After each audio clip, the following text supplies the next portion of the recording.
like I was going through the question जो rapid reviewing वाले group में था Yeah, और yeah.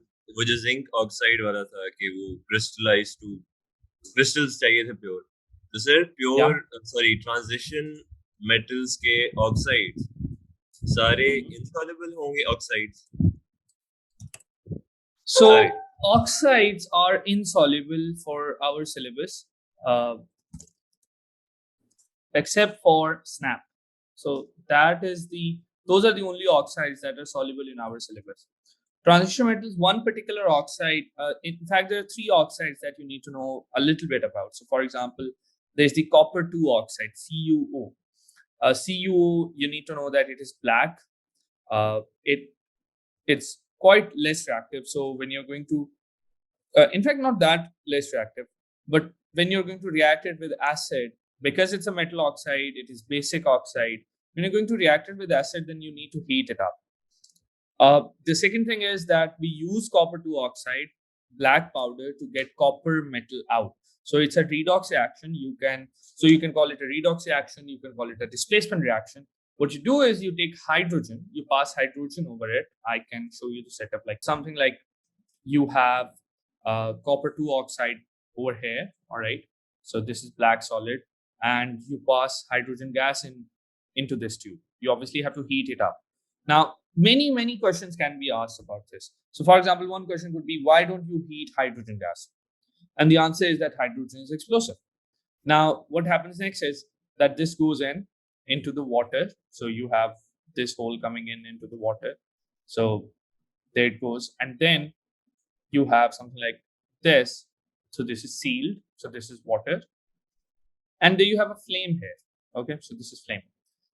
Now, each of these things are going to be, you can be asked questions about this. For example, why are we heating copper 2 oxide? We are heating it because we wanted to react with hydrogen. So this is copper 2 oxide.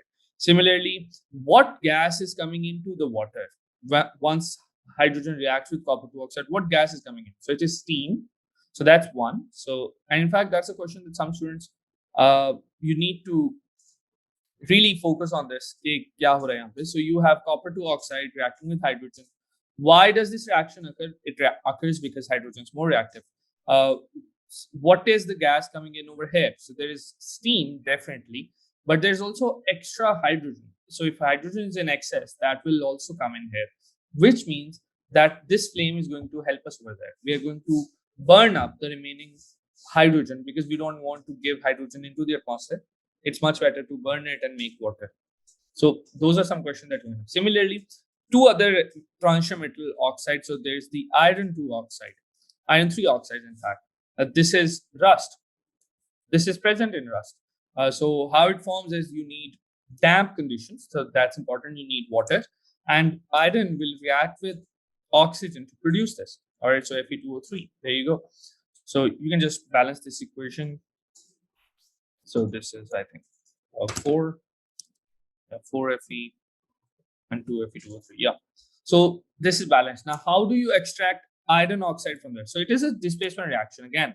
It's also a redox reaction again, but this time we're going to do it with carbon. So this is what we do in blast furnace, if you remember correctly. So carbon dioxide and iron is left over. In fact, we can do the same reaction with carbon monoxide, and you will get carbon dioxide and iron. Okay. Now, if I were to ask you, once we balance this equation, so all right, we have three of this. So, judging by these two equations, which do you think is a better approach? Which reaction is going to give you a better yield? What do you so think? the one with simple carbon Why? so because it yields 4 iron Exactly. So, you take 3 moles of that thing, the reducing agent, and in the second one, you're also taking 3 moles of the reducing agent per mole of the other thing. So, yeah, so you obviously have to balance this out. अब यहाँ पे you can always argue कि first one में तो 2 iron oxide use हो रहे हैं और second one में 1 iron oxide use हो रहा है. तो अगर मैं इसको double कर दूंगा, so if I double the whole equation at the bottom, so this becomes 6, this becomes 6, this becomes 4. So I am getting 4 iron again. But the problem is that you're also using more reducing agent. So that is something that there is. Also, the first reaction is more exothermic, second reaction is less exothermic. तो वो question भी इसके ऊपर आ सकता है. So this is something that we do in blast furnace. और अभी मैं when we study metals, अभी आज हमने डिस्कस करना है metals, acids, इनको हमने डिस्कस करना है आज. You will see के blast furnace के बारे में there are other reactions that you need to consider as well. All right. So yeah, so that was your question. Acha, so we talked about kinetic theory, we talked about methods of purification, identification of ions, that kind of thing. One thing that I wanted to discuss was the test for water. So water, the chemical test for water, there are two of those tests. First test is that you add water to anhydrous copper 2 sulfate. And we talked about anhydrous things at the end. So anhydrous copper 2 sulfate is white, but when you add water to it, and you don't have to really dissolve it in lots of water, you just need a small drop or two, and that will give you copper 2 sulfate. Now here's the thing. If I give you a colorless liquid and you add it to anhydrous copper 2 sulfate and it gives you a blue color, does that confirm that you have water? It does.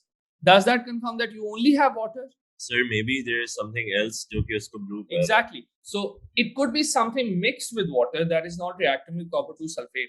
So we are confirming that we have water, but we're not confirming that we only have water.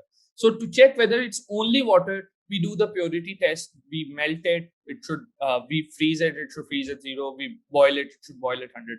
So that is the final test to know if it is just water and nothing else. ठीक है? अच्छा. Kinetic theory is really easy, बहुत simple सा topic है. उसमें एक ही definition है जो आपको बताना चाहिए, and that is diffusion. Similarly, there is the Boyle's law that you need to know about when it comes to gases. So you need to know that pressure times volume is always a fixed value. So at one instance, if you have pressure times volume giving you one value, at the other instance, pressure times volume should give you the same value as well. हाँ, उनकी individual values ऊपर नीचे हो सकती हैं. So अगर pressure 4 है और volume 2 है और कल को pressure 8 हो जाता है, so volume will be 1. But the product 8 times 1 should be the same as 2 times 4. So that is Boyle's law. P times V is same regardless of what instance you have for the same gas. Similarly, you need to know about it always makes it easy to figure out the rate of diffusion from the kinetic energy formula. So if you remember, kinetic energy is half mv squared. So let me try to do it for particle. Let's suppose we're talking about particles and I solve it for V. So V square equals to 2 times E, and then there's M here. Obviously, ये 2 इधर चले गया. I divided by that, so that gives me V square. अब अगर आप यहाँ पर देखो, so what does it show? It shows that velocity is depending on kinetic energy directly because they're on the same level, and velocity is depending on the mass inversely. Why? Because you have them on the different levels. So अगर आप इसको देखोगे तो आपको नजर आ रहा है कि velocity square, so ignore the square for now. This is, by the way, this is called Graham's law, लेकिन हमें उस नाम से याद करने की जरूरत नहीं है. We just need to figure out that, okay, if I increase the mass, velocity will decrease. In fact, velocity square will decrease, but what the hell? They don't ask you these questions. They just ask you कि अच्छा mass change किया है तो क्या फर्क पड़ेगा? तो अगर एक चीज का mass 4 times हो गया तो उसकी diffusion पे क्या फर्क पड़ेगा? उसकी diffusion कम हो जाएगा.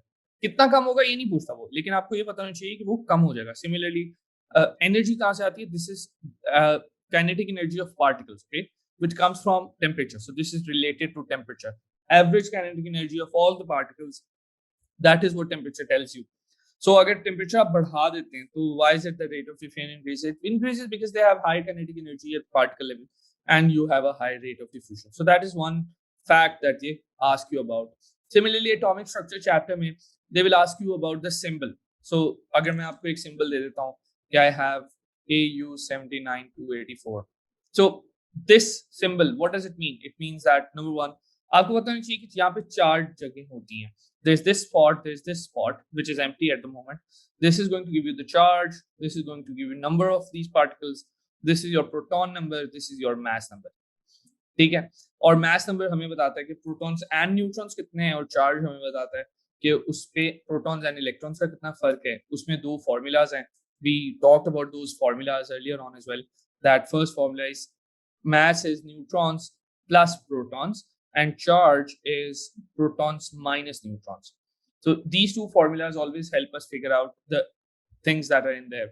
Yeah, for example, IGCSE में वो इस तरह क्वेश्चन भेजता है. For example, वो आपसे कहता है ये एक चीज है, अब इसका बताएं मैथ कितना होगा, ठीक है। सो इसका हमें मैथ पता है कि देखिए hydrogen is one, let's suppose हमें वो इस तरह से दे देते हैं simple, so there is one hydrogen and this molecule has 3 hydrogen in it, so total mass will be 3 times 1. Let's suppose वो हमें कहता है कि ये अब सिचुएशन बन गई है। अब इसका क्या मतलब है? इसका मतलब है this is hydrogen, why? Because the proton number is still 1 but the mass number is 2. That means this is an isotope of hydrogen and the total mass of this thing is going to be 3 times 2, which is 6. Now what is the number of electrons in there? So for that you have to figure out कि एक atom में एक proton है, सो 3 जब इसमें होंगे तो उसमें 3 प्रोटॉन होंगे और चार्ज है +1, so +1 is equal to 3 minus x, the electrons that you have, so x comes out to be 2. तो इसका मतलब है 3 प्रोटॉन है, एक इलेक्ट्रॉन किसी एक ने इनमें से लूज कर दिया। हाँ उसका स्ट्रक्चर क्या है हमें नहीं पता ना, वो हमसे पूछेगा, लेकिन आपको इस तरह के क्वेश्चन वो दे सकता है कि अच्छा ये एक रैंडम पार्टिकल है जिसको आपने कभी नहीं देखा, लेकिन आप कैलकुलेट करके बताओ इसमें प्रोटॉन्स कितने हैं, इसमें इलेक्ट्रॉन्स कितने हैं, इसमें न्यूट्रॉन्स कितने हैं, इसका मास कितना है, these kind of things they can definitely ask. So ये कैलकुलेट करना आपको आने चाहिए। Next thing that they can ask you about is definition of proton number, nucleon number. और proton number में sometimes क्या होता है कि students think कि अच्छा proton number है तो electrons भी तो उतने ही होते हैं, so we can say that proton number is we can choose the option that says proton number is the same as the number of electrons in an atom. Sure, that statement is right, but what if they ask you that proton number is the same as the neutron number of a particle? Proton number is the same as number of electrons in a particle. So the use of that terminology changes the whole meaning of the thing. So if it is just atom, so there is no harm in choosing that. But if it is compound, jiska molecule hai, ya it is any ion, so the statement will mean different thing over there. So ये चीज ध्यान में रखनी है कि proton number is just protons और neutral atom में वो same होता है। अब वो neutral में क्यों same होता है उसकी रीजन बड़ी सिंपल सी है, proton is positive, electron is negative, वो जब एक जितने होंगे तो एक दूसरे को कैंसिल करेंगे। So it's important to understand that in a neutral particle, protons and electrons are the same, but it's not always the case. So it's important to specify कि किस particle की बात हो रही है, and you have to choose the option that has that. So that is your atomic structure diagram. You can always choose which diagram to represent. अच्छा, a common misconception that some students have is कि for example अगर वो आपसे कहते हैं कि copper 2 chloride है, अब इस choose the option that shows the structure of this thing. Not copper. Let's do calcium. So calcium chloride, and they're saying, okay, choose the option that shows the structure of this thing. In question like this, you have to choose the option that shows you calcium atom separately and chloride ion separately. Both of them are ionic. So you have to first identify कि ionic compound है। कैसे पता चलेगा? हमें इस तरह से पता चलेगा कि इसमें हमारे पास metal है तो ionic है, बात खत्म। या molecular ions होंगे। I'll get to that in a bit. So calcium का हमारे पास कैल्शियम है, लास्ट शेल में 8 है, यूजुअली लास्ट शेल ही शो करवाता है, वो इंटरनल शेल शो नहीं करवाता, और इसके ऊपर चार्ज होनी चाहिए, 2+ हो +2 हो कोई फर्क नहीं पड़ता, as long as the charge is written over here. Similarly chloride, you have chloride here, 7 of its own and 1 that it gained. So how is it formed? So it is formed when calcium atom loses 2 electrons and chlorine atom gains 1 electron each. So 2 chlorine atoms are going to do that. So yeah, sometimes what they do is, especially in IGCSE, वो इसकी 2 copies दे देता है आपसे, वो कहता है अच्छा एक साइड पे ये एक साइड पे ये, so choose that option, that's perfectly fine. लेकिन अगर वो आपको covalent bonding यहाँ पे दे दे बना के, तो that is wrong, because you have to identify कि covalent bonding होगी non metals में, ionic bonding होगी metals में, उसके नाम भी उसी तरह से होंगे। कोवेलेंट बॉन्डिंग के अब एमसीक्यूज में नामों के ऊपर वो नहीं पूछता, so I'll skip that portion now. There was a question that 2 iron 2 salts were given, we had to choose one, I couldn't get which one to choose, so I chose the sulfate one. I'll have to look at the question, I've shared the marks with you. Let's do it at the end of this session. अगर उसमें फिर भी कोई confusion होगी, so we can always discuss that. अच्छा, अब आ जाते हैं प्रॉपर्टीज ऑफ मटेरियल वाले चैप्टर में, जिसमें हमें पूछता है कि कोई चीज सॉफ्ट क्यों होती है। तो सॉफ्ट इसलिए होती है क्योंकि उसमें बॉन्डिंग जो है वो थोड़ी सी वीक है, आप उसको कट कर सकते हो, आप उसको मोल्ड कर सकते हो। अब यहाँ पर why something malleable? So what kind of thing is malleable? That has layers in it. So if metals have layers in them, they are malleable. If any covalent substance has layers in it, like graphite, it is malleable. उसकी आप layers बना सकते हो, layers हैं तो उसको आप bend कर सकते हो, soft होगा। अच्छा, why does anything conduct electricity? It conducts electricity because it has free. The term free is very important. Free या mobile, ये लफ्ज जरूरी है। Charged particles, अब charged particle दो तरह के होते हैं, you have electrons or you have ions. So ions positive और नेगेटिव दोनों हो सकते हैं, लेकिन इलेक्ट्रॉन सिर्फ पॉजिटिव नेगेटिव होते हैं. सो इसका मतलब है व्हेन करंट और electricity is pass through something, तो उसमें हमारे पास इलेक्ट्रॉन्स होने चाहिए फ्री या आयंस होने चाहिए फ्री. अब what kind of things do that? So for ionic things you need ionic compound. Simple as that. You need ionic compound. You need a molecular ion or metallic compound जिसमें ions होंगे और वो free conduct करेंगे. कब? Liquid state में, dissolved solution में. That's it. दो situation में ionic compound conduct करेगा, either when it is dissolved or when it is liquefied. एक तो ये हो गया. अच्छा, अब दूसरी चीज क्या होगी? For metals you have to know कि मेटल्स सॉलिड में भी कंडक्ट करते हैं, लिक्विड में भी कंडक्ट करते हैं. सॉलिड में उनके पास इलेक्ट्रॉन्स होते हैं फ्री, जिनके ऊपर वो कंडक्शन करते हैं. अच्छा, एक और इसके रिलेटेड इलेक्ट्रोलिसिस वाले चैप्टर के रिलेटेड ये पॉइंट यहाँ पे एमसीक्यूज में वो चेक कर सकते हैं कि हमारे पास when you have metals, so metals when they conduct electricity they don't have any chemical change in them, they remain the same, which is why we use metals in wires and all that. But ionic compounds, when they conduct electricity, sure they can if you liquefied it or if you dissolved it, वो conduct तो कर सकते हैं, but it does go through a chemical reaction. It changes chemically. तो ये चीज ध्यान में रखनी है कि ionic compounds conduct electricity and they change chemically. They do it through a chemical reaction. But metals do conduct electricity through a physical process. तो ये चीज इसके ऊपर एमसीक्यूज में पूछ सकते हैं कि what does not change at the end of the whole conduction process? Metals, ionic compounds will change. Graphite does not change because वो भी electrons है. So metals and graphite have a similarity there. Simple molecular substance का structure बनाना नहीं चाहिए. So कौन-कौन से structures हैं जो आपको आने चाहिए? There is a list of 9 molecules that I give to students in my class when we were studying rapid revision. उसमें भी हमने देखा था. So you need to know how to draw methane, ethane. ये दो तो सबसे पहले practice करो. Ethane या ethene दोनों हो सकते हैं. Then you need to know triatomic molecules like HCN, hydrogen carbon nitrogen आपस में शेयर हुए हैं, और उसकी डायग्राम बनानी आपको आनी चाहिए. अब वो डायग्राम ऑब्वियसली आपने बनानी नहीं है, बट अगर आपको बनानी नहीं आएगी आप उसको चेक नहीं कर सकते. जो उसने डायग्राम आपको दी है वो आप कैसे पता चलेगा? सो इट्स इंपॉर्टेंट कि आप उसको बनाएं, और जब भी एग्जाम में वो आपसे कहते हैं just draw it and find out कि अच्छा ये वाली ऑप्शन ठीक है. उसमें you have to be careful, क्योंकि वो आपके साथ कहाँ पर तंग करेगा आपको. The examiner might give you an option that does not show all the outer electrons. So chlorine molecule का बना दिया उसने, लेकिन क्लोरीन के आउटर शेल इलेक्ट्रॉन शो नहीं किए, तो आपने देखा कि वो chlorine just has to share one electron, तो ये ठीक है श्योर, बट उसके आउटर इलेक्ट्रॉन्स बनाने, जिनको हम लोन पेयर्स कहते हैं, वो बनाना जरूरी है. For molten salts electrolysis, both gets dissociated. I'm not sure I understand the question. Could you say that again? Similarly, if you have simple molecular substance, तो उसकी properties में आ जाता है कि they do not conduct electricity. क्यों? They don't have any free charged particles. So they don't have ions. They don't have free electrons. Sorry. Similarly, giant के बारे में अगर हम पूछें तो giant structures में हमारे पास कौन-कौन से giant structures हैं? We have ionic structures that are giant. We have metals that are giant. We have covalent substances that are giant. So जहां पर lattice है वो giant है, ठीक है. So that's a word that they keep on using and students think के अच्छा नहीं giant तो सिर्फ covalent में होता है. नहीं, सिर्फ molecular giant नहीं होते, बाकी सब giant structures हैं. जहां पे lattice है वो giant structure है, ठीक है. covalent में आपको diamond का पता होना चाहिए, आपको graphite का पता होना चाहिए, आपको पता होना चाहिए कि covalent और graphite और diamond का फर्क क्या है. graphite conduct क्यों करता है? Because it has one electron free per atom. उसमें एक इलेक्ट्रॉन फ्री नहीं होता, उसमें हर एटम का एक इलेक्ट्रॉन फ्री होता है, ठीक है. डायमंड में all the electrons are used in bonding. Silicon dioxide में भी ऐसा है.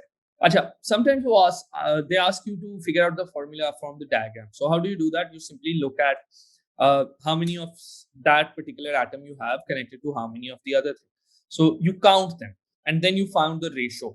जितने भी giant structures हैं, remember this point, whenever you have a giant structure, the formula is going to be the ratio. So whether it's ionic, whether it's covalent, it's always going to be ratio. So silicon dioxide में SiO2 simply means that you have one silicon for two oxygen. So it's connected. So the ratio of electron for oxygen and silicon is 2:1. Similarly for ionic compounds, that is the same. But ionic compound में आपको ज्यादा weird structures देता नहीं है. ज्यादा से ज्यादा वो आपको magnesium oxide या magnesium chloride एक दफा उन्होंने दिया था. They don't do that very often. Electrolysis के बारे में question is कि if you have sodium chloride, then both of them will discharge or not. So thing is, one ion should discharge. So two rules that you have to consider. First thing, the anode, you have to look at that. हमेशा जब भी electrolysis का question start होता है, look at the anode. ये देखें, is the anode reactive? That is very important. अगर anode carbon का है, अगर एनोड प्लैटिनम का है, फिर कोई कंसर्न नहीं. लेकिन अगर आपका एनोड कोई भी और चीज है, कॉपर है, सिल्वर है, गोल्ड है, आयरन है, कैल्शियम है, किसी भी चीज से एनोड बना हुआ है, you have to consider that the anode will ionise. Anode से आयंस बन जाएंगे, उसमें पॉजिटिव चार्ज आएगा. सो कॉपर है तो कॉपर आयंस बन जाएंगे, they will dissolve into the solution, blue colour आ जाएगा. ठीक है, अब वहां पर नेगेटिव आयन डिस्चार्ज नहीं हो सकता क्योंकि एनोड ही डिसॉल्व हो गया. ठीक है, अगर एनोड रिएक्टिव है तो anode will dissolve. If it is unreactive, it is inert, only then will the negative ion discharge. Acha. Towards the positive ion, let's look at that.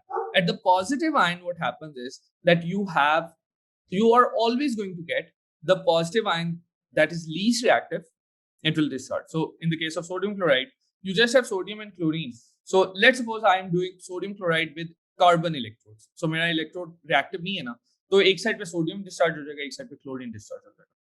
अच्छा, I am doing sodium chloride molten but with copper electrodes. So copper will ionize as the anode because it's reactive. So now I will not have just sodium ions or chloride ions, I will have sodium ions, chloride ions, copper ions. ठीक है, अब copper anode से आगे, anode पे कोई और reaction नहीं हो सकता, anode will dissolve. अच्छा, at the cathode you have to look at the positive and the negative ion. ठीक है, सो आपके पास पॉजिटिव आयन है copper and sodium, which is the least reactive, copper, वो डिस्चार्ज हो जाएगा. So you will get copper from sodium from the anode coming towards the cathode and dissolving over there. This is electroplating. ठीक है, सो ये चीज ध्यान में रखो कि अगर आपके पास एनोड इज इनर्ट तो आपके पास एक नेगेटिव आयन ने भी डिस्चार्ज होना है, एक पॉजिटिव आयन ने भी डिस्चार्ज होना है. एनोड रिएक्टिव है तो एनोड ने ही आयनाइज होना है, कोई और रिएक्शन नहीं होने लगा. अच्छा, इसी तरह इलेक्ट्रोलिसिस में एक क्वेश्चन ये आता था कि गैस की रेशियो कैसे होती है. डाइल्यूट सॉल्यूशन में वाटर ब्रेक डाउन करेगा 2:1 रेशियो में हाइड्रोजन एंड ऑक्सीजन बनेगी. yes, you are supposed to memorize the reactivity series for anions because how else would you know. अच्छा, दूसरा क्वेश्चन जो आपसे ऊपर आता है सॉल्यूशंस में, डाइल्यूट सॉल्यूशंस में water will ionise, water will break down, electrolysis will produce hydrogen and oxygen in 2:1 ratio. ज़हन में रखें, dilute solution है तो वो होना है. अच्छा, हाँ, ये हो सकता है कि आपके पास कॉपर आ जाए. जब कॉपर आ जाएगा तो आपके पास एक साइड पे तो ऑक्सीजन आ रही है from hydroxide ion, at the positive side, the cathode side, you will only get copper metal, you will not gate hydrogen ion. एक तो ये चीज ध्यान में रखें. अच्छा, डाइल्यूट सॉल्यूशन में हो गया. कॉन्सेंट्रेटेड सॉल्यूशन में you will get the halogen.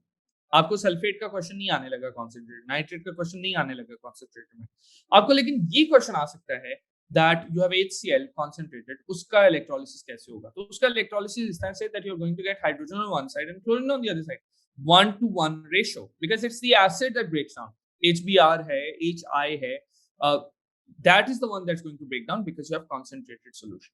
ठीक है, तो concentrate जब dilute solution है तो water break down करेगा, लेकिन अगर कॉपर है तो कॉपर चले जाएगा. तो अब इन सबको याद करना बड़ा मुश्किल है. सो हम क्या याद करेंगे, हम सिर्फ ये ध्यान में रखें the 2 rules of electrolysis. Number 1, if you have anode that is reactive, it will ionise. तो एनोड का रिएक्शन है कि उसने आयनाइज होना, कुछ और नहीं होना, it will dissolve. Second rule, if you have the least reactive ion that you have, it will discharge except concentrated halogen ion. अगर कभी कॉन्सेंट्रेटेड हैलोजन आ गया है आयन के फॉर्म में, क्लोराइड, ब्रोमाइड, आयोडाइड, उसको डिस्चार्ज करवा दें. अगर डाइल्यूट है तो छोड़ दें, लेस रिएक्टिव जाएगा. सो एनाइंस के केस में बड़ा सिंपल है, कॉन्सेंट्रेटेड है तो हैलोजन, डाइल्यूट है तो OH. On the other side you just have to see कि मेरे पास कौन सा लीस्ट रिएक्टिव है और वो डिस्चार्ज होगा. बस ये 2-3 बातें हैं इलेक्ट्रोलिसिस के चैप्टर में, और कुछ है ही नहीं, बिल्कुल भी नहीं. अच्छा, definitions of bonding, that is something that many students, unfortunately, it's a very basic topic, but many students do not select the best option for that. So एक चीज ध्यान में रखें, and this might be new to you. Every bond is an electrostatic force. I'll say it again. Every bond is an electrostatic force. The difference is what is the force between. So you have three bonds. Ionic bond is the electrostatic force of attraction between opposite ions. Covalent bond is the electrostatic force of attraction. यहां तक सारी bonds की definition it's the same.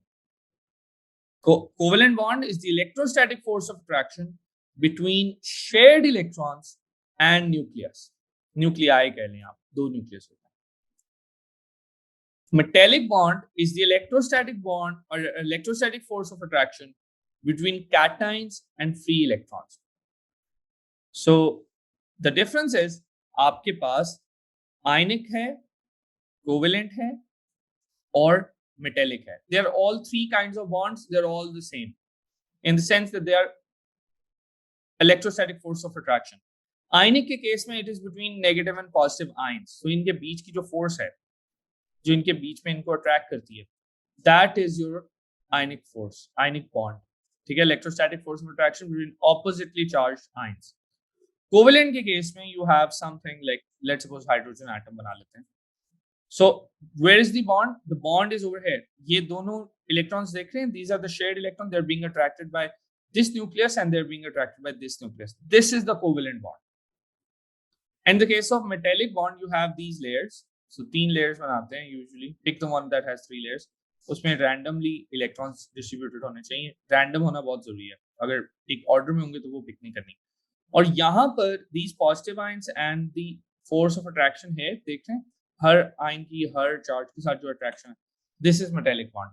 The more electrons they are, the stronger the metallic bond. The more electrons that you share है, the stronger the covalent bond usually. And ionic bond में obviously the greater the charge, the greater the force. तो यहाँ पर अगर आपको definition clear है ना, you can do all sorts of question that ask you about definition, that ask you about comparison. वो आपसे पूछते हैं why does magnesium oxide have a higher melting point than sodium chloride. तो भाई ionic bond उसकी strong है. क्यों strong है? उसके चार्जेस ज्यादा है. कोवेलेंट बॉन्ड इस चीज की स्ट्रॉन्ग क्यों है? उसकी क्यों नहीं स्ट्रॉन्ग इतनी? क्योंकि उसके अंदर शेयर्ड पेयर ऑफ इलेक्ट्रॉन्स का जो इलेक्ट्रोस्टैटिक फोर्स है वो ज्यादा है. मेटेलिक बॉन्ड की एल्यूमिनियम का मेल्टिंग पॉइंट हाई क्यों है, सोडियम का कम क्यों है? भाई सोडियम की metallic bond is weaker than aluminium की मेटेलिक बॉन्ड. क्यों? Sodium gives 1 electron to the lattice to this sea of electrons and aluminum gives 3 electrons to the sea of electrons. So जिसने ज्यादा electrons दिए, जिसने ज्यादा charge लिया, वो चीज हमारे पास ज्यादा स्ट्रॉन्ग बॉन्ड बनाती है. So that is your force of attraction. All bonds are electrostatic force of attraction. तो फिर सवाल ये आता है कि फिर इंटरमोलेक्युलर फोर्स का क्या रोल है? So intermolecular force is just between different molecules, और वो सिर्फ एक ही केस में आती है, सिंपल मोलेक्युलर के केस में, और वो वीक ही है, वो हमेशा ही वीक है. ठीक है. अब फिजिकल प्रोसेसेस में वो ब्रेक डाउन होगी. तो आपके पास जब भी आयनिक का आ जाता है या मेटेलिक का आ जाता है कि जी इसकी मेल्टिंग पॉइंट हाई या लो है, तो वहां पे बॉन्ड है, वहां पे उसकी फोर्स है जो कम हो रही है, इलेक्ट्रोस्टैटिक फोर्स है और कोई फोर्स है नहीं. जब सिंपल मॉलिक्यूलर का आ जाएगा तो फिजिकल प्रोसेस के लिए इंटरमोलेक्युलर फोर्स और केमिकल प्रोसेस के लिए बॉन्ड. जी ये चीज रिएक्ट क्यों ज्यादा कर रही है? इसकी बॉन्ड वीक है. ये चीज मेल्ट क्यों जल्दी कर रही है? क्योंकि इसकी इंटरमोलेक्युलर फोर्सेस वीक है. सो सिर्फ सिंपल मोलेक्युलर के केस में you have to differentiate between the physical and the chemical process. In the case of ionic compounds, in the case of metallic structures, it is the bond that is responsible for physical process. It is the bond that is responsible for chemical process. Okay? अच्छा, ये हमारे पास bonding हो गई. Moles के chapter में you just need to know the definition of relative atomic mass, the empirical formula. ये दो definition है जो आपको होनी चाहिए. और हमारे पास 3 रिलेशंस हैं. ठीक है, वो रिलेशंस आपको आने चाहिए. You need to know that in moles it's all about conversion to moles and from moles. So अगर आपके पास मास है तो आपको बताना चाहिए कि मास और मोल का रिलेशन क्या है. आपको मास दे दिया जाए, आप मोल में कन्वर्ट कर लो, मोल दे दी जाए, मास में कन्वर्ट कर लो. ठीक है. Obviously it's very few things to memorise here. It's all about skill. So I will skip this chapter because यहाँ पे याद करने के लिए ज़्यादा चीज़ें नहीं है. अच्छा, इलेक्ट्रोलिसिस हमने कर लिया है. We have talked about electroplating. Cells के ऊपर बात कर लेते हैं. There is one topic that many students unfortunately do not study in detail when they are studying electrochemistry, and that is cells. Cells में आपने एक चीज ध्यान में रखनी है that it is not the particles, the metals that are important at this stage in O levels. It is the difference in the reactivity that is important. So आपके पास दो rods हैं, उनको एक electrolyte में dip कर दिया, okay? उनको अगर मैं बैटरी लगा दूंगा तो इलेक्ट्रोलिसिस स्टार्ट हो जाएगा. अगर मैं वहां पर बैटरी नहीं लगाता, मैं उसको डायरेक्टली ज्वाइन कर देता हूँ, although that is not recommended क्योंकि शॉर्ट सर्किट हो जाता है, तो we usually put voltmeter here. अगर मैं उनको ऐसे लगा देता हूँ तो अब ये सेल बन गया. Now why do electrons travel here? So electrons travel because one side has a higher voltage. Voltage क्या होती है? It is the energy per charge. So इस साइड पे कम है, इस साइड पे ज्यादा है, तो it will travel. Let's suppose ये दोनों रॉड्स कॉपर के, तो जो कॉपर की इलेक्ट्रॉन्स की वोल्टेज यहाँ पे है वही वहां पे है, तो कोई इलेक्ट्रॉन फ्लो नहीं करना है. ये इलेक्ट्रोलाइट होता है. यूजुअली हम कोई भी सॉल्ट सोल्यूशन ले लेते हैं. प्योर वाटर नहीं ले सकते because it doesn't conduct electricity, but this one you can. So इससे ऊपर क्वेश्चन आ जाता है, वो आपसे इलेक्ट्रोलाइट डिफर करके पूछेगा किस में कंडक्ट करेगा किस में नहीं करेगा. So the thing that has ions, that is the only electrolyte that works. So pure water, ethanol, that kind of thing won't work. You need impure water, which means you need a solution, or you need a molten ionic compound. अच्छा जी, तो यहाँ पे ये cell बेकार है because it's not giving us any difference in voltages. It is the difference that matters. So let's suppose I put iron here. Now iron is more reactive, copper is less reactive, and pay attention to this. This is something that might seem counterintuitive. Iron is more reactive. Iron loses electrons. So iron becomes iron ions, और electrons उठ के उसके इधर आ जाते हैं. Electrons travel through the wire, ions travel through the electrolyte, और ये वापस यहाँ पर मौजूद हो जाता है. सो अब होगा क्या? Copper will get a negative charge and iron will come in and get that negative charge again, और आके यहाँ पे डिपॉजिट हो जाएगा. बट इसके ऊपर क्वेश्चन ये आता है कि आयरन क्या करेगा. क्वेश्चन ये आता है कि नंबर वन, इलेक्ट्रॉन्स फ्लो कहां से करेंगे? तो भाई जो ज्यादा रिएक्टिव है that is the one going to give electrons, and electrons are going to travel from there to copper, which is less reactive. So you have to remember the reactivity series for that. So reactivity series अगर मैं यहाँ पे याद लिख देता हूँ, let's suppose just this portion is good enough. So मेरे पास एक है सेल जिसमें मेरे पास कैल्शियम है और आयरन है, और मेरे पास एक सेल है जिसमें मैग्नीशियम है और एल्यूमिनियम है. This cell is going to give V1 and that is going to give V2. V1 will be greater than V2. The voltage will be higher in calcium and iron. Why? Because the difference in reactivity is greater. एक तो ये point हो गया. Second point that you have to know is that how do the electrons travel? So electrons travel from calcium to iron, from magnesium to aluminium. ऊपर से नीचे in the reactivity series. The one that is more reactive, it will transfer its electrons to the less reactive one. अब यहाँ पर many students might think कि metal तो gain नहीं करता, लेकिन मेटल में सी ऑफ इलेक्ट्रॉन्स तो हो सकता है ना. मेटल्स के पास इलेक्ट्रॉन आके डिपॉजिट तो हो सकते हैं, वो रिएक्शन ना भी करे, पड़े तो रहेंगे, एंड दैट्स व्हाट हैपेंस है. ओके, अच्छा, then there is the hydrogen oxygen fuel cell. Fuel cell भी it's important for you guys because 2021 और 2022 के सिलेबस एंड ऑब्वियसली 2023 वाले, इन तीनों सिलेबस में उन्होंने स्ट्रेस किया है फ्यूल सेल के ऊपर. तो फ्यूल सेल क्या होता है? फ्यूल सेल का बेसिक स्ट्रक्चर आपको ध्यान में रखना है. You don't need to know the details diagram of this. In fact diagram तो याद करने की जरूरत है ही नहीं, आपको बस ये पता होना चाहिए कि होता क्या. तो एक साइड से हाइड्रोजन आती है, एक साइड से ऑक्सीजन आती है, और आउटपुट में पानी बनता है. ये एक फैक्ट आपको याद करना है. फायदा क्या हुआ इसका? फायदा ये हुआ दैट इट्स प्रोड्यूसिंग इलेक्ट्रिसिटी. कहां से प्रोड्यूस कर रहा है? यहाँ से प्रोड्यूस कर रहा है. ये रॉड्स देख रहे हैं, यहाँ पे वोल्टेज बनाओगे तो हमारे पास से बिजली प्रोड्यूस होगी. तो फायदा इसका ये है that is producing water as the byproduct, no harmful gases given off. Secondly, it produces a large amount of electricity from very little fuel. Oxygen हम एयर से ले लेंगे, हाइड्रोजन के लिए हमें टैंक यूज करना पड़ेगा. और यहीं पे प्रॉब्लम आती है that hydrogen is explosive, so it's difficult to transport, difficult to store. कोई गाड़ी का एक्सीडेंट हो जाता है खुदा ना खास्ता, उसमें हाइड्रोजन टैंक पड़ा है, वो फट गया, वो धमाका हो सकता है कुछ. So that is one thing that we have to be considerate of. But people are solving it. I was reading about it that San Francisco has more than 10,000 cars registered for fuel cell technology. So that's amazing news. People are finding solutions to this. So this is a very green solution to our energy requirements. Hydrogen कहाँ से मिलेगी? Hydrogen we can get from alkanes. Oxygen कहाँ से मिलेगी? From the fractional distillation of air. और गाड़ी में तो फिल्टर ही लगाना है ना. Why is this useful? It produces a large amount of electricity. It is a very exothermic reaction, and it produces green product. Just no harmful gases are produced. So fuel cell is important with that regard. ठीक है. So simple cell या simple fuel cell आपको इसके बारे में पता होना अच्छी बात है अगर पता है. अच्छा, इलेक्ट्रोलाइट के बारे में हमें पता चल गया प्योरिफिकेशन ऑफ कॉपर कैसे करते हैं. यू टेक इम्प्योर कॉपर, जो भी चीज आप उसमें से मेटल निकालना चाहते हो through electrolysis, put it on the anode. That's it, put it at the anode. Cathode पर वो खुद ही मूव करके आ जाएगा. Another fact to remember over here is that cryolite is added to reduce melting point of aluminum oxide because we want to electrolyze it. Purification करना होती है, and cryolite reduces the melting point. So that's the fact. Exothermic endothermic diagrams आपको आनी चाहिए. When it comes to that chapter, you need to know the energy profile diagram. तो उसमें एक चीज ध्यान में रखिए that the axis is not important except यहाँ पर एनर्जी होनी चाहिए. यहाँ पर x axis पे क्या है कोई फर्क नहीं पड़ता, वो टाइम हो सकता है, वो प्रोग्रेस हो सकता है, कुछ भी हो सकता है. Your starting level, your ending level, that's important. The shape of the diagram is not important. अगर कभी एग्जामिनर आपको इस तरह की बना के दे देता है, परेशान नहीं होना.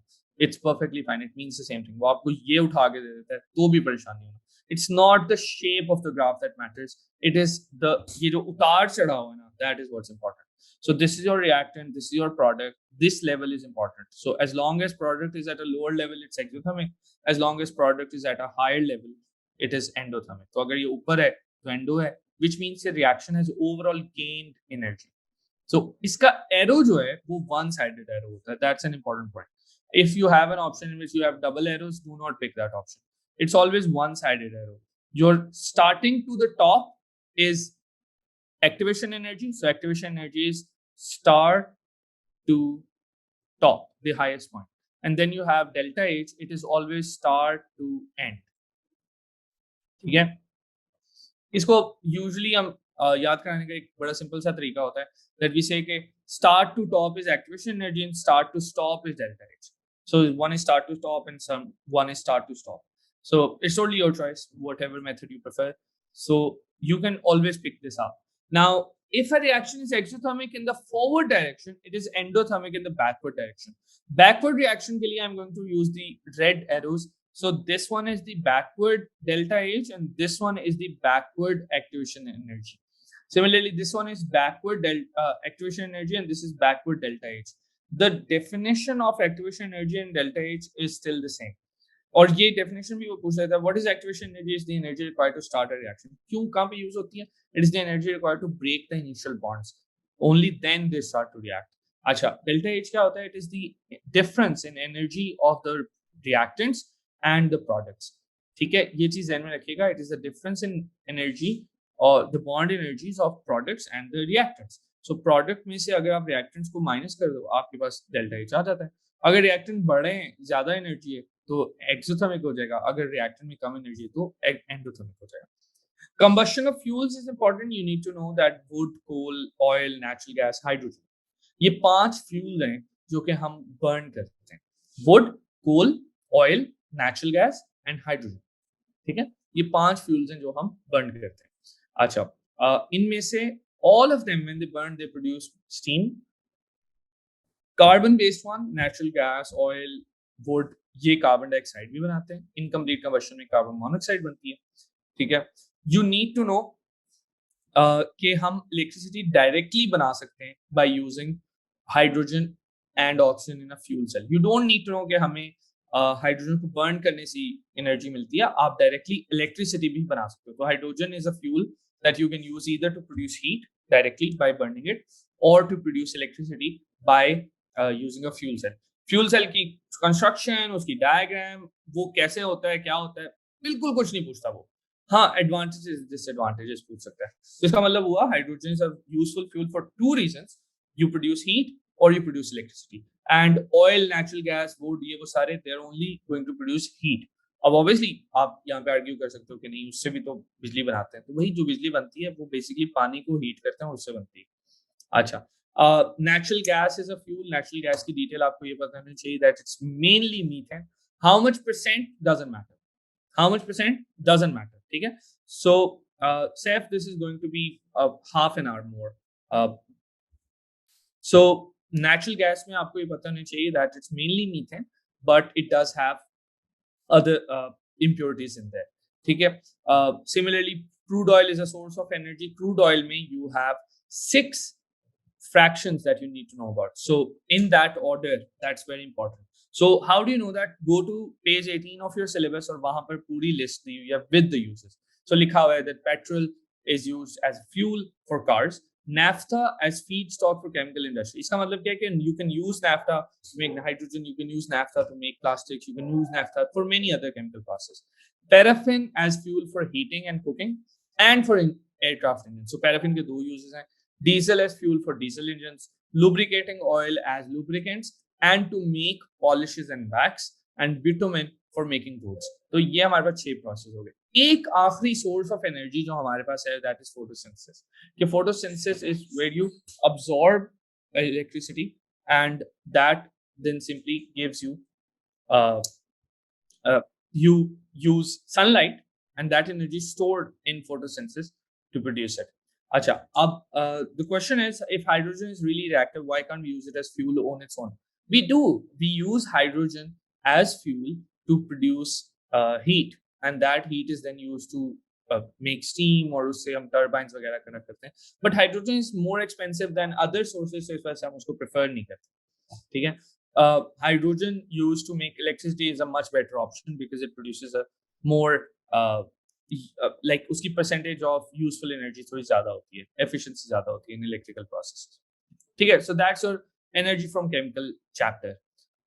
Then you have chemical reactions का chapter जिसमें rate of reaction आता है. उसमें हमने detail में बात की थी कल that rate of reaction can be measured by using time. That's one important factor, and then the change in output. जो भी output आपके पास है उस पर depend करता है. So you can have volume of gas, change in mass, whatever you have. So you can refer to the previous lesson on this, the lesson on Tuesday, if you want to look into that.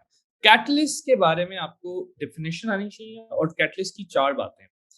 Number 1, catalyst speeds up the chemical reaction. Number 2, catalyst is unchanged chemically at the end. During the process वो change हो जाता है, but at the end वो unchanged होता है. How does it do that? It provides an alternative pathway that has a lower activation energy. 4 बातें. It provides alternative pathway that has a lower activation energy. It is it speeds up the chemical reaction and is chemically unchanged at the end. Catalyst क्यों use करते हैं? Even though catalysts are expensive, because they can be reused. Catalyst को reuse करने में problem क्या है? उसको ख्याल करना होता है, वरना वो poison हो जाता है, वो खराब हो जाता है. ठीक है? The catalyst in your syllabus, so there are 4 or 5 catalysts that you need to know about. अच्छा, अब मैं आपको बताता हूँ कौन कौन से catalyst. एक तो आपको बताना चाहिए that there is a term enzyme which is for biological catalysts. So you have biological catalysts and you use them to speed up biological processes. Then if you go to 8.3 in your syllabus, then you will see that there is iron used in Haber process. The Haber process में you make ammonia. Vanadium 5 oxide या V2O5 in contact process where you make sulfur trioxide.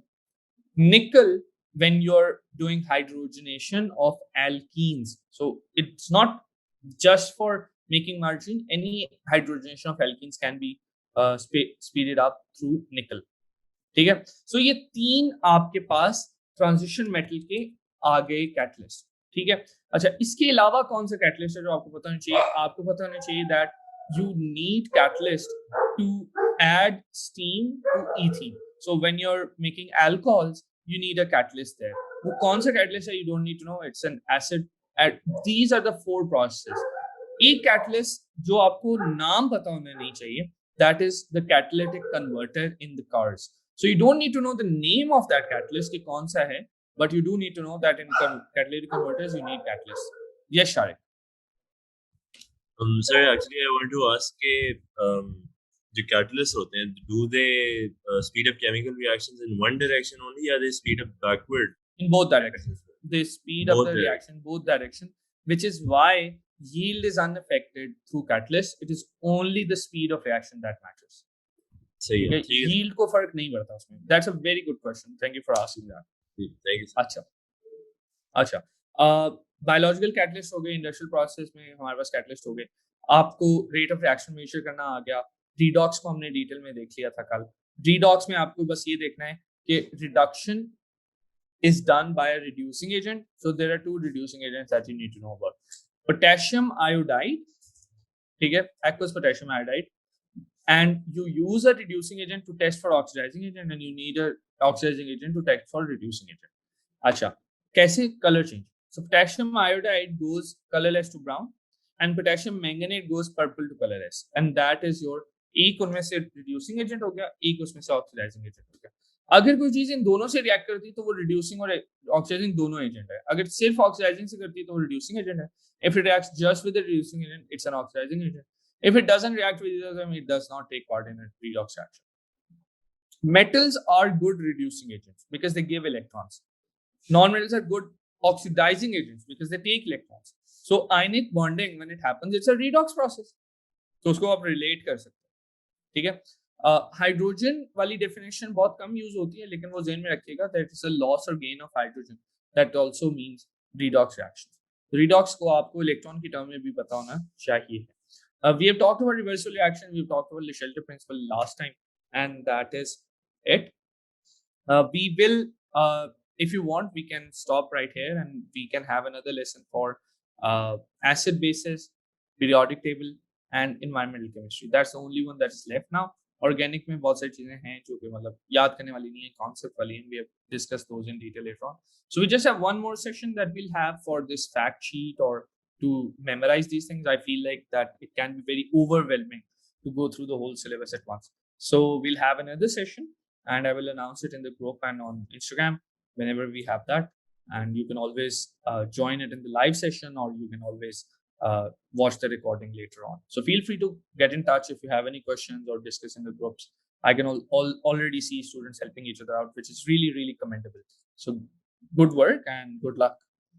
Yeah, and that concludes our session. If you have any questions, I'm here. Yes, Sharik. Sir एक सवाल है, वो ना हमेशा मेरा mix हो जाता है.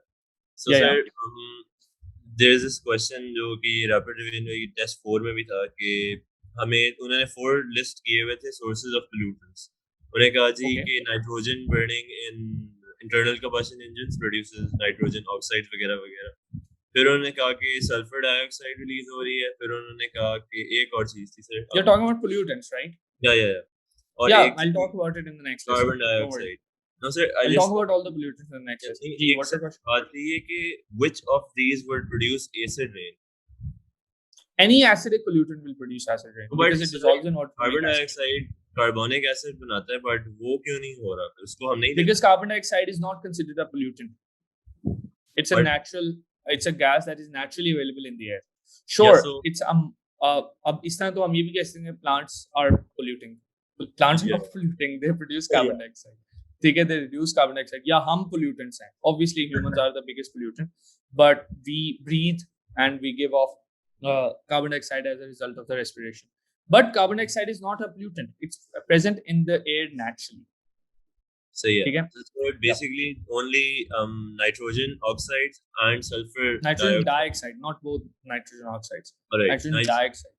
and sulfur dioxide these are the only two pollutants which would produce acid rain. So yeah. Yes. Thank you. Samin, what's your question about KMnO4? There's only one oxidizing agent in your syllabus, KMnO4. It goes purple to colorless, and there's only one reducing agent in your syllabus, potassium iodide, which goes colorless to brown. Do you have any specific question about them? Could you say kindly list down the activity series once, please? The activity series, I'll share it in the group. I'll share it in the group right away.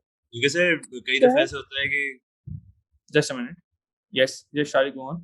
Yeah, sir, I was saying कि कई दफे ऐसा होता है ना कि कुछ chapters में reactivity series specific to that chapter होती है, तो mix समझ नहीं आती. There's only one reactivity series you need to know about. There's no specific to a particular one. Some of them don't have hydrogen, some of them don't have other things, etc. I'll tell you. just look at the one that I shared with you. That is the only one you need. You don't need lead in it. You don't need tin in it. Forget about those. ठीक है. Okay. So for the reactivity series of the anions, what anion are we supposed to know? So you need to know that you have chloride, bromide, iodide, and you have hydroxide. That's it. 4 of them. You don't need to know about sulfate. You don't need to know about nitrate. Yes, just 4.